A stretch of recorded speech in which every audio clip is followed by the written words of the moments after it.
Are you thinking about starting the Whole30 challenge? Are you looking around searching for different results video to kind of get you pumped up or kind of understand what you're in for? That's what we're going to talk about today.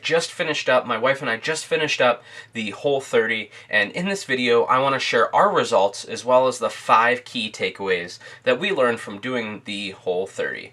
That and more coming up.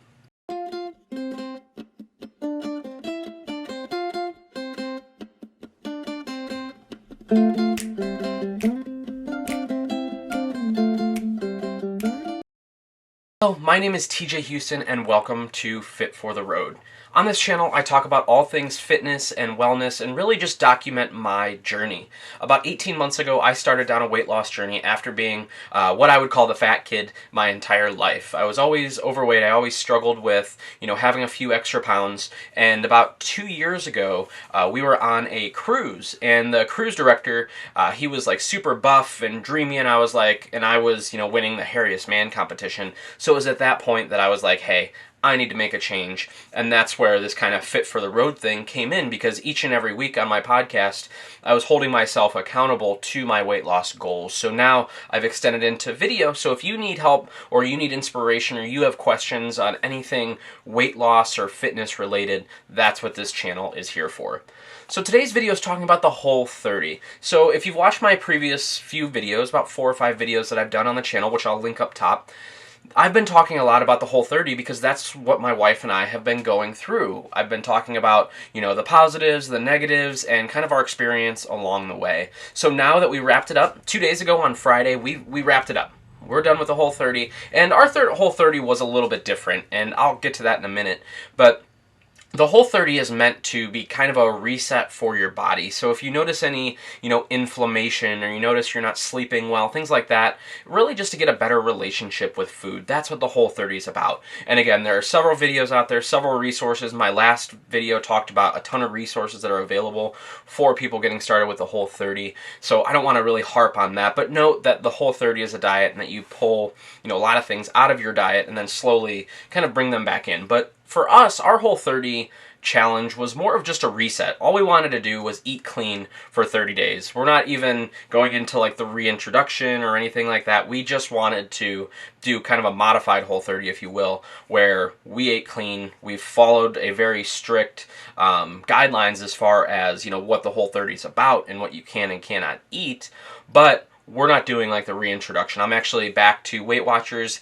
as of this video going up this Monday. I'll be back on Weight Watchers, so expect a lot more Weight Watchers themed content along with some other videos that I have planned. We're not doing the reintroduction over time.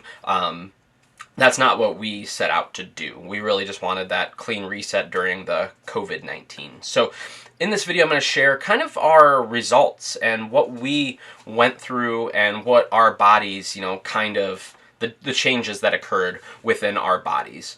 So let's first start with weight loss. And I'm going to go off my notes because I want to make sure I get the numbers exactly right. But I started off at 174 pounds. That's where I was on March, I think it was like 23rd. And I have, you'll see the little graph here, but I started at 174, and when I ended, I was at about 168. So about 6 pounds, if my math is correct. So that's not bad. 6 pounds in about 40 days. Because I had a mishap 10 days in, we had to restart. So about 40 days, lost about 6 pounds. Not bad. That's not a lot for me. I'm usually, 1 to 2 pounds a week is what I can lose when I'm in like full-on weight loss mode. But losing that amount of weight while adding muscle was pretty good. I am very happy with that. And my wife, she lost about 4 pounds, which is really, really good for her. It's hard for her to cut weight, so she was very happy, that she lost those 4 pounds. Moving on to BMI. So our body mass index, I started at 28, and now I'm down to 27.1. And I'm not going to share my wife's, I just wanted to share the weight loss point with you. But I lost about 0.9, I guess, for my BMI. And honestly, this one doesn't fluctuate for me a lot. I wasn't really surprised. I was hoping for more of a change in my BMI. But again, it doesn't really fluctuate a lot for me. The next one is body fat percentage. So one of the things that I'm really focused on this year is just really this number and bringing my body fat percentage down. And when I started off on the Whole30, I was at 26.3, and now I'm at 24.5. So it was a nice little jump to get me started, to get leaner. So usually when I'm running, I tend to, cut weight, but I look kind of sick, I guess some people say. So my goal is to kind of focus on, the body mass or the body fat percentage, and then the next one, which is muscle mass, develop more of that muscle and do more than just cardio this year. My goal is to do a more well-rounded, Whole30, or I'm sorry, a well-rounded, exercise regimen instead of just going out and training for a marathon. Finally is muscle mass. So my muscle mass when I started, I don't even have the number here, and honestly I didn't want to even bring muscle mass into this, but I thought I would kind of bring it up as a kind of a point that helped us through the Whole30. I don't attribute any of my muscle mass gain to Whole30 directly. But one of the things, basically being on the Whole30 and being in that disciplined mindset helped us start Beachbody workouts. And those Beachbody workouts have helped me gain some muscle mass. So is it a direct correlation? No, it's definitely an indirect correlation in which, because I was doing the Whole30 mindset-wise, we were more apt to stay focused on Beachbody. So those were some of the changes that we kind of incurred. Now these are the 5 things that are kind of our key takeaways from it. So, obviously, the physical stuff is great, but what are some of the more mental things that we noticed and we changed? And again, we set out to have a better relationship with food and learn about the food that we were eating. So these were kind of our key takeaways.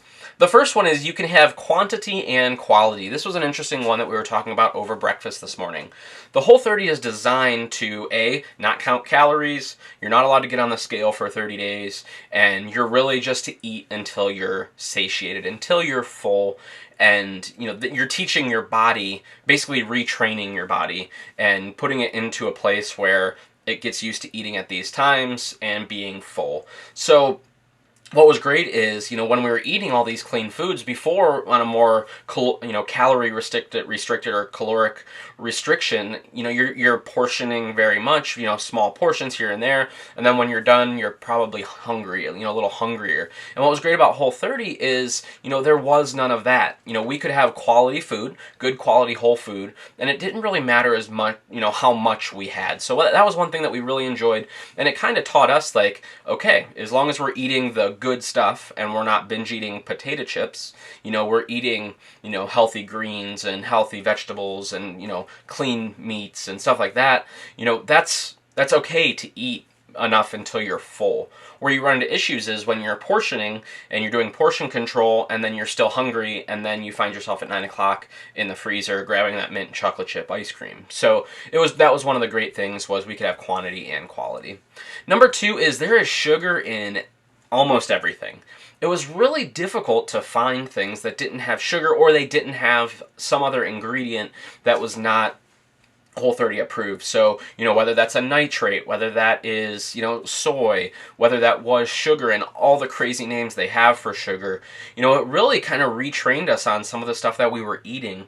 And even being on Weight Watchers tends to have a lot of, fake sugars and, a lot of low-fat ingredients that aren't really the best for you. So it kind of helped us to identify what those were. So that way we can really, next time, now that we're off of the Whole30, we've kind of learned that, hey, we shouldn't have that. We should look at this healthier alternative. So, I urge you, when you're getting started with the Whole30, to look at your pantry and see all the things that have have sugar or have non-clean ingredients, because with the Whole30, if you mess up, even if you're 29 days in, if you mess up, you have to start back at day 1. And we had to do that 10 days in because I ate a can of peas and there was sugar in the peas. So we had to restart all over again. So I don't want you to run into that same issue. Number 3 is clean foods equal more energy. Holy crap, guys. So when I started the Whole30, I also started not drinking coffee. So that has nothing to do with Whole30. You can have coffee. Settle down. I see you. You're freaking out. You can have coffee on the Whole30. You just can't put the non-compliant things in your coffee. But for me, I just wanted to detox from coffee as well, just because I wanted to see if that was affecting my body, my energy levels. I was drinking 4 or 5 cups a day. So that was just me personally wanting to change that. And I noticed that I had more energy.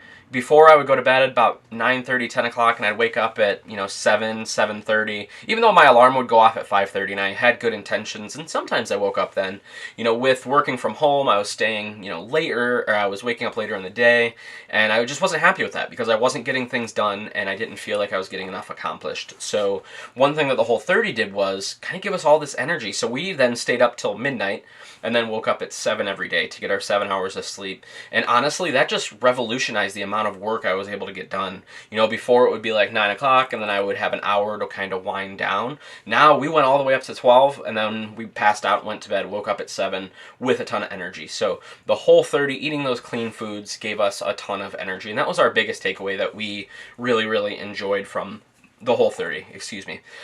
You need a support system. That's our number 4, is you need to have a support system, and mindset matters. So when you're going into this, it's difficult. And if you look at the calendar, they actually have a printable calendar that will tell you kind of what you're going through. There's days where you're going to start craving something, and you're starting to barter with yourself, and you just, if you don't have that support system there, and I recommended one in my previous video, it's an accountability group, but mindset is key with the Whole30. You need to go into this thing with the mindset that you're going to do this in 30 days, and you're going to feel much, much better.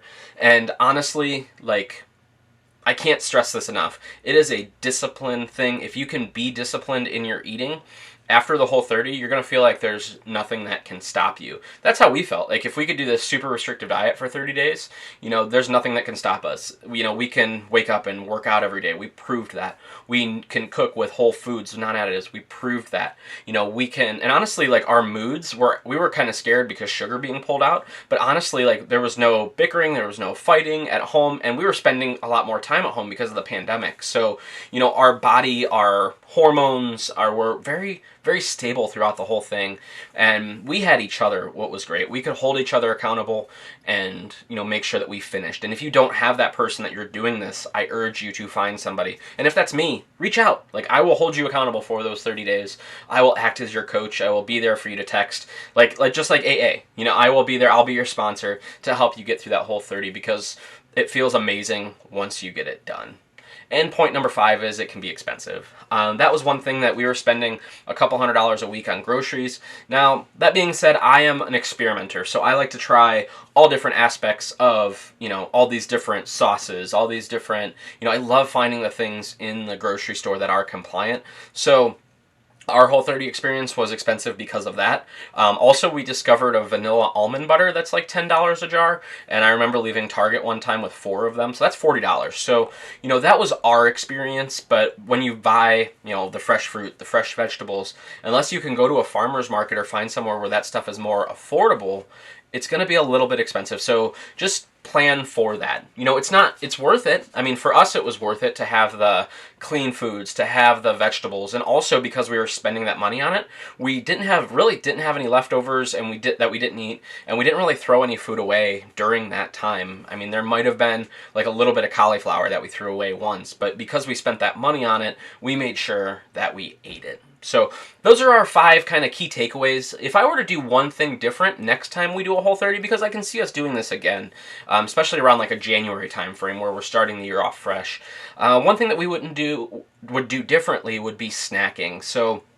we continued to kind of snack, which is against the Whole30 premise. Is it bad? Yeah, I mean, we snacked on compliant food, so an apple or, something that was approved, some almonds, that kind of thing, where we should have been a little bit more strict with it. If we could go back and do one thing, that would be it. Also, we probably wouldn't buy Larabars. You'll see that most Larabars are compliant, and that was definitely a crutch for us, and they're just calorie bombs. So we probably would have had better results had we not had those, and if we did it again, that was one thing that we would eliminate. So I wanted to give you guys a quick update too. I am restarting the podcast. So if you can do me a favor, if you head over to Fit for the Road or you go on Instagram and follow me, you'll see a link to the podcast. And I've lined up a bunch of awesome guests, and I would love to have you guys join me on the podcast as well. So you can actually go right into your iTunes store or wherever you get your podcasts and type in Fit for the Road, and you will find that podcast, where my goal is to get back on the bandwagon and hold myself accountable to you guys once a week. So thank you guys so much for watching this video. If there's absolutely anything you need from me, please let me know. I hope you have an awesome week.